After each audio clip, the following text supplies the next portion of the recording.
La regla 10-10-10. Cada decisión que tomas es una batalla entre dos partes muy diferentes de tu hardware biológico.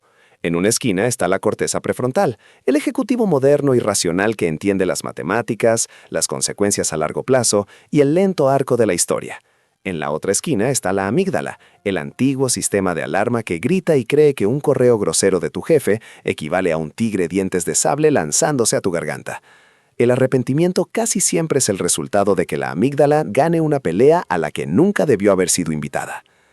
Aquí es donde la regla 10-10-10, popularizada por Susie Welch, actúa como un interruptor psicológico. Cuando estás al borde de una decisión que se siente pesada, aterradora o abrumadora, debes obligar a tu cerebro a procesarla a través de 3 horizontes temporales distintos.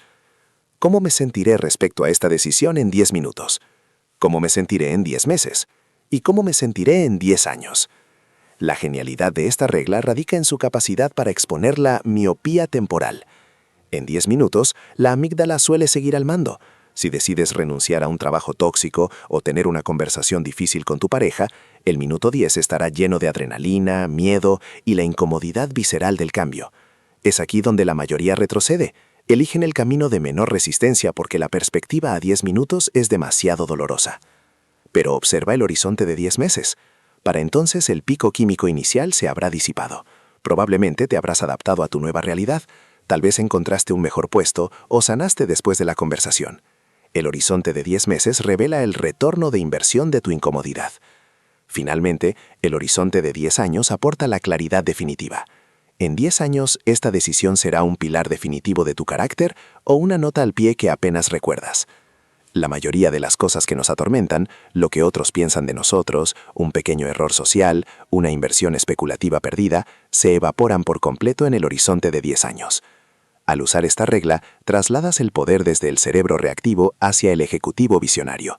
No solo tomas una decisión, auditas la perspectiva de tu yo futuro para asegurarte de que la emergencia de hoy no sea el arrepentimiento de mañana. El cuadrante de Eisenhower. Vivimos en un mundo diseñado para explotar un fallo cognitivo conocido como el efecto urgencia. Estudios psicológicos han demostrado que el cerebro humano está programado para priorizar tareas pequeñas y urgentes por encima de metas más grandes e importantes, incluso cuando las pequeñas ofrecen recompensas mucho menores. Sentimos una descarga de dopamina cuando limpiamos una notificación o respondemos una solicitud rápida, pero sentimos una angustia existencial al mirar el proyecto sin empezar que realmente define nuestro legado. Para combatir esto, debimos usar el cuadrante de Eisenhower, una herramienta utilizada por el 34º presidente de Estados Unidos para gestionar la complejidad del mundo de posguerra. Obliga a clasificar cada posible elección en 4 casillas, según 2 ejes, urgencia e importancia. El primer cuadrante es urgente e importante, las crisis, la casa está en llamas, aquí actuamos. El cuarto cuadrante es ni urgente ni importante, el ruido, desplazamiento infinito, entretenimiento sin sentido, aquí nos deterioramos. Pero el verdadero porqué extraño del fracaso humano está en la confusión entre el segundo y el tercer cuadrante. El cuadrante 3 es urgente pero no importante. Son las decisiones inmediatas, el teléfono que suena, la reunión innecesaria, la persona que necesita tu opinión ahora mismo. Consumen nuestros días y nos dejan con la sensación de haber estado ocupados sin haber logrado nada. El cuadrante 2, en cambio, es el santo grial. Importante pero no urgente. Aquí viven la salud a largo plazo, el aprendizaje profundo, la construcción de relaciones y la planificación estratégica. Como el cuadrante 2 nunca grita por tu atención, es lo primero que sacrificamos en el altar de lo urgente. El arrepentimiento suele ser la deuda acumulada de decisiones del cuadrante 2 que descuidamos. No te arrepientes de no haber respondido un correo en 2014, te arrepientes de no haber iniciado el negocio, no haber escrito el libro o no haber pasado tiempo con un padre mientras estaba sano. Filtrar tus decisiones diarias con este cuadrante te hace entender que decir no es rechazar a otros, sino proteger lo único que importará cuando el reloj se detenga. Análisis premortem. El cerebro humano es maestro del sesgo de optimismo. Cuando decidimos comenzar un nuevo camino, una relación, una inversión o una carrera, estamos biológicamente inclinados a visualizar el éxito.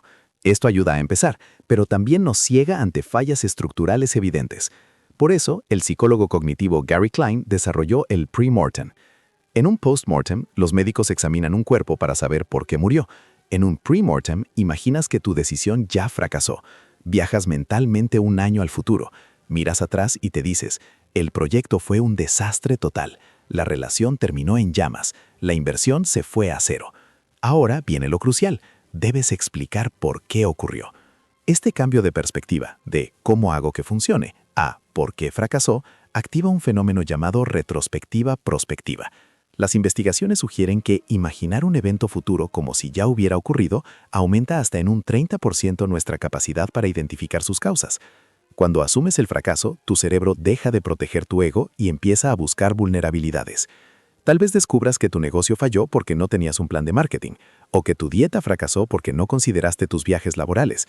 Al identificar estos fantasmas de fracasos futuros, puedes crear salvaguardas hoy. El arrepentimiento suele sentirse como haber sido sorprendido por algo que en realidad era predecible.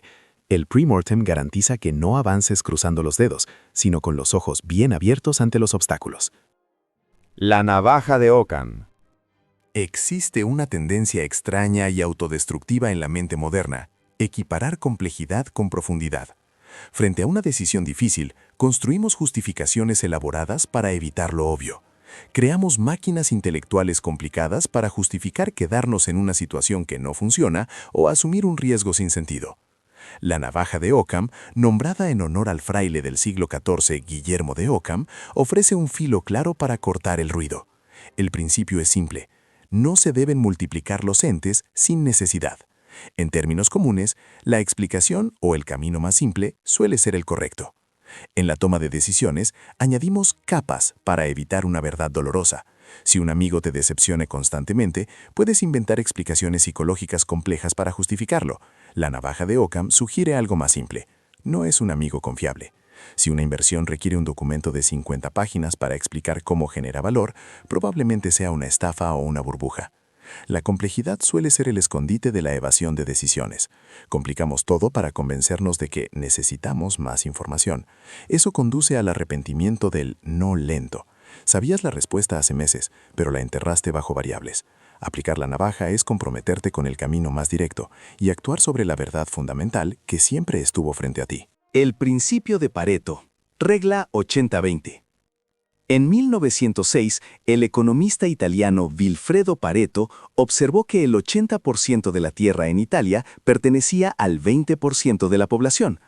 Luego notó que el 20% de las vainas de su jardín producían el 80% de los guisantes.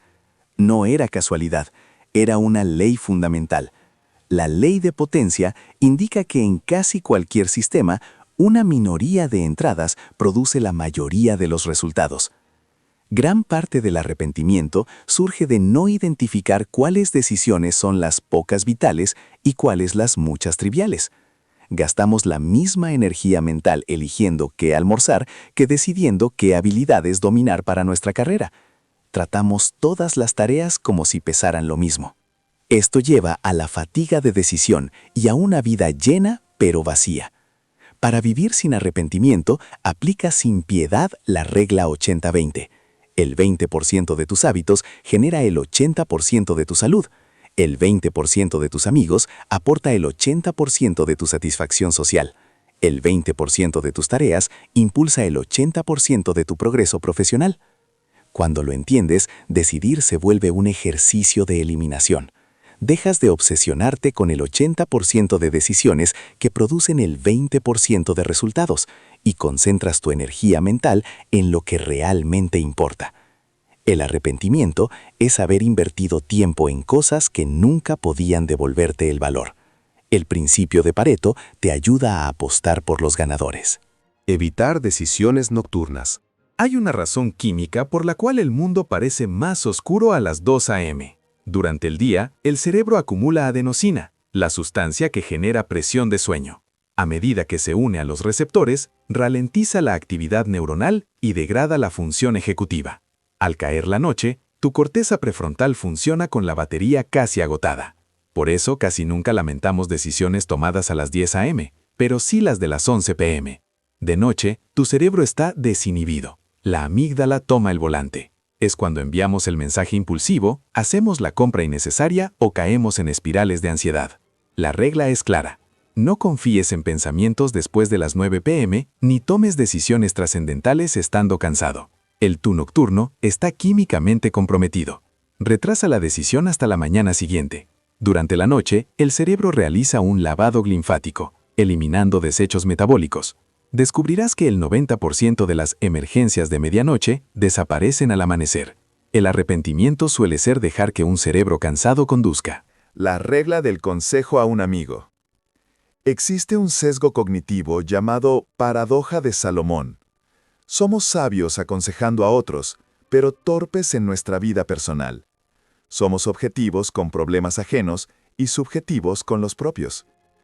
Cuando decides, estás inmerso en emociones y presión, pero cuando un amigo enfrenta el mismo problema, ves la solución con claridad.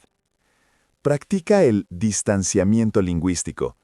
En vez de preguntarte, ¿qué debo hacer?, pregúntate, si tu nombre viniera a mí con este problema, ¿qué le aconsejaría? Hablarte en tercera persona te saca del torbellino emocional y te permite darte el consejo honesto que evitas. Si no permitirías que tu mejor amigo permanezca en una situación sin salida, ¿por qué te lo permites a ti? Limitar opciones. Nos han vendido la idea de que más opciones significan más libertad. En realidad, la paradoja de la elección demuestra que a mayor número de opciones, más ansiedad y menor satisfacción. 2 opciones es una elección, 20 es una tarea, 200 es parálisis. Cada opción adicional aumenta la carga cognitiva. Esto genera parálisis por análisis. El miedo a equivocarte te impide decidir. Y si decides, es más probable que te arrepientas, porque imaginas que alguna de las opciones descartadas era mejor. Para vivir sin arrepentimiento, conviértete en un arquitecto de elecciones. Limita intencionalmente tus opciones. Si compras casa, selecciona 5 que cumplan tus criterios y deja de buscar. Si contratas personal, evalúa los primeros candidatos calificados y decide. Al reducir el espacio de búsqueda, evitas comparaciones infinitas. El arrepentimiento vive en los ¿y sí? Menos opciones significan más compromiso con las que eliges. Dormir sobre el problema. Déjame pensarlo. No es solo cortesía, es biología. Durante el día, la información se almacena en el hipocampo como en una zona temporal. Durante el sueño REM, el cerebro integra esa información con tu conocimiento previo, buscando patrones y soluciones creativas. La neurociencia muestra que dormir reduce la reactividad emocional.